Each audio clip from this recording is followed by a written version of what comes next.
Procuradora, hablemos de la paz total. Fíjese que usted se reunió con el presidente de la República, el fiscal general también se reunió, supimos algunos detalles, hubo rueda de prensa por parte del fiscal, pero nunca supimos cómo le fue a usted con el presidente. ¿Qué pasó en esa reunión? ¿Usted qué le dijo? ¿Qué pasó allí? Cuéntenos, por favor. Con el presidente se conversa muy tranquilo, muy agradable de todos los temas. Hablamos de las preocupaciones, de algunas preocupaciones de país realmente. Le expliqué un poco por qué a veces como Procuraduría teníamos que oponernos a esa ley 2272 sobre primera línea donde se solicitó el levantamiento de las medidas de detención preventiva. Y le decía un poco que a mi manera de ver había que tener mucho más cuidado en los procedimientos, en las formas como se estaban haciendo las cosas. Y que a mí me parecía que la ley 2272 no tenía la amplitud para ordenar esas libertades. Y bueno, conversamos muy amablemente explicándole que mis procuradores que intervienen en los procesos penales lo que están es tratando de garantizar el cumplimiento del ordenamiento jurídico y que no es nada personal, sino que son labores propias del cargo y que yo entiendo que las actuaciones de la Procuraduría molestan, pero que él me entienda también que es mi misión y lo hablamos muy tranquilamente. La verdad es que eso fue lo que conversamos sobre esos temas y sobre la función de la Procuraduría.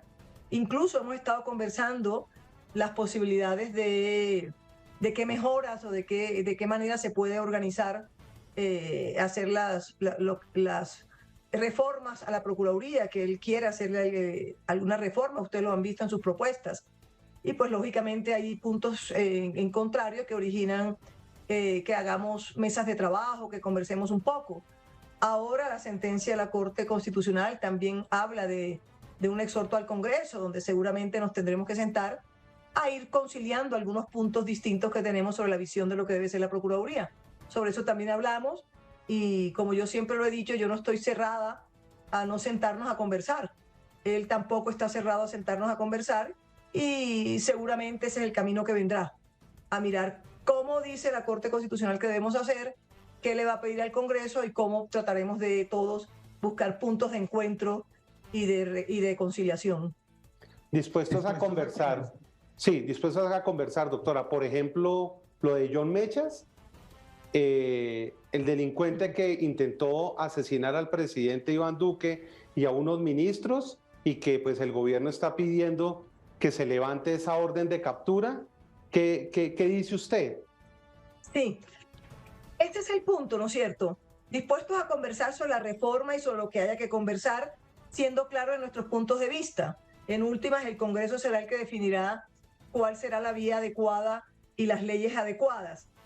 En ese tema de paz total tenemos divergencias, no propiamente con el presidente, porque él todavía no está muy metido directamente, le corresponde a su ministro de Justicia hacer los proyectos de ley.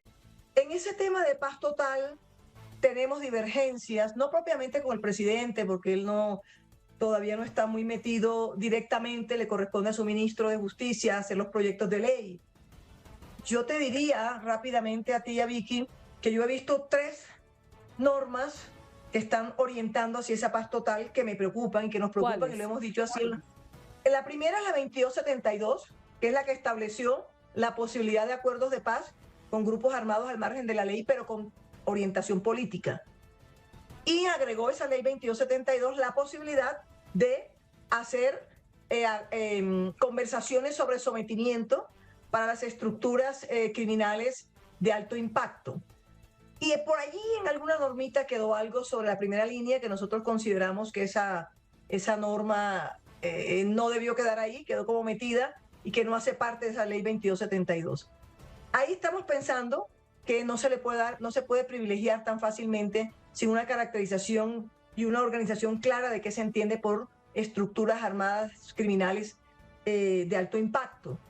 Y con esta, en que no hemos estado de acuerdo como Procuraduría con esas órdenes de libertad, es que sale la tercera ley, ya te digo cuál es la segunda, que casualmente esta mañana fue objeto de discusión en el Comité de Política Criminal.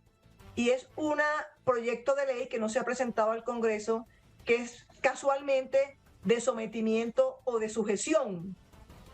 Esa ley, ese proyecto de ley se discutió en el Comité de Política Criminal y nuestra posición fue de voto desfavorable por cuanto que solo favorece a estos grandes grupos criminales de alto impacto. Y hay una segunda ley, esta es la tercera, la segunda es la que ustedes ya se ha opinado sobre ella, que es el proyecto de ley de humanización de la política penitenciaria, en donde también rebajan las penas, por decir algo, de 60 a 50 años y de 50 a 40 años, dan la domiciliaria para todos estos grupos que han cometido delitos de lesa humanidad o de derecho internacional humanitario, y a mí me parece que estas tres leyes de las que te estoy hablando, es decir, la 2272, que fue la primera, la de humanización de penitenciaria y la de ahora de sujeción o de sometimiento, todas las veo como procuradora, y así emitimos el concepto, que favorecen mucho a esas organizaciones de alto impacto y no tienen en cuenta a las víctimas que están quedando por fuera. Yo podría decir en términos generales que estos tres proyectos, ya una ley, otra que está en el Congreso y otra que se va a presentar, no sé por qué razón van más orientadas a beneficiar a los autores de los grandes crímenes que a beneficiar a las víctimas que están quedando por fuera, que están quedando en una posición precaria de sus derechos como víctimas. Por ejemplo, esta última que se discutió en el Comité de Política Criminal, casi que permite que los grandes delitos y las grandes bandas criminales salgan rápidamente y casi que no ofrezcan verdad, no ofrezcan nada. Se les permite un principio de oportunidad, que es una renuncia a la ley penal. Se les permite que aún sin decir verdad ni ofrecer nada, puedan salir y no tener un día de cárcel. En cambio, a las víctimas no se les permite que actúen bien dentro del proceso. A las víctimas se les obliga a ir a un juicio civil a poder reclamar las indemnizaciones. Tienen que actuar a través de un vocero. Es decir, mi visión es que estas tres grandes proyectos y ley de humanización y de paz total, en regla general, están favoreciendo más a esos grupos criminales de alto impacto que a las víctimas, que debería ser el foco de atención en nuestro país.